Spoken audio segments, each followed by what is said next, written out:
Hello അമ്മമാരെ, എല്ലാവർക്കും നമസ്കാരം. അപ്പോൾ ടീച്ചർ ഇന്ന് വന്നത് നല്ലൊരു ഔഷധ ചെടിയെ പരിചയപ്പെടുത്താൻ വേണ്ടിയാണ്. ഒന്നെല്ലാവരും ശ്രദ്ധിച്ച് കേൾക്കണേ. ഇതാണ് ടീച്ചർ കൊണ്ടുവന്ന ഔഷധ ചെടി. ഈ ഔഷധ ചെടി മഴക്കാല ആരംഭത്തിൽ നമുക്ക് വീട്ടുവളപ്പിൽ നട്ടു വളർത്താവുന്ന ഒരു ചെടിയാണ്. ഇത് 6 മാസം കൂടുമ്പോൾ 6 മാസം ആകുമ്പോഴേക്കും ഇതിൻ്റെ മണ്ണിൻ്റെ അടിയിലെ ഭാഗത്ത് ധാരാളം കിഴങ്ങ് വളർന്നിട്ടുണ്ടാവും. ആ കിഴങ്ങിനെ നമ്മൾ എടുത്ത് നല്ല രീതിയിൽ കഴുകി വൃത്തിയാക്കി ചെറുതായി എരിഞ്ഞ് വെയിലിനിട്ട് ഉണക്കി പൊടിയാക്കി എടുക്കുന്നു.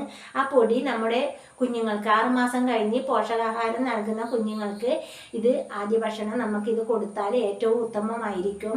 നല്ല രോഗപ്രതിരോധ ശേഷി കിട്ടും. അതേപോലെ തന്നെ സ്ത്രീകളിൽ ഉണ്ടാകുന്ന വെള്ളപ്പോക്ക് ഇത് ഈ പൊടിയിട്ടിട്ട് ഒരു ഗ്ലാസ് പാലിൽ രാവിലെ വെറും വയറ്റിൽ ഈ പൊടിയിട്ട് നമുക്ക് കുടിച്ചാൽ പോലെ ഇത് വൈകുന്നേരം ഇതിലുള്ള കണ്ടകളെടുത്ത് നമുക്ക് പുഴുങ്ങി ചായക്ക് കഴിക്കാൻ എല്ലാവർക്കും ഉത്തമമാണ്. അപ്പോൾ ഇതെല്ലാവരും വീട്ടുവളപ്പിൽ നട്ടു വളർത്തണ ധാരാളം അന്നജം അടങ്ങിയിരിക്കുന്നു.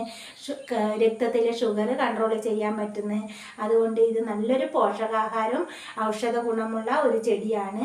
അപ്പോൾ ഇതെല്ലാവരും ഒന്ന് നട്ടു വളർത്തി ഒന്ന് പരീക്ഷിച്ച് നോക്കണേ. ഇഷ്ടമായാൽ ലൈക്ക് ചെയ്യണേ.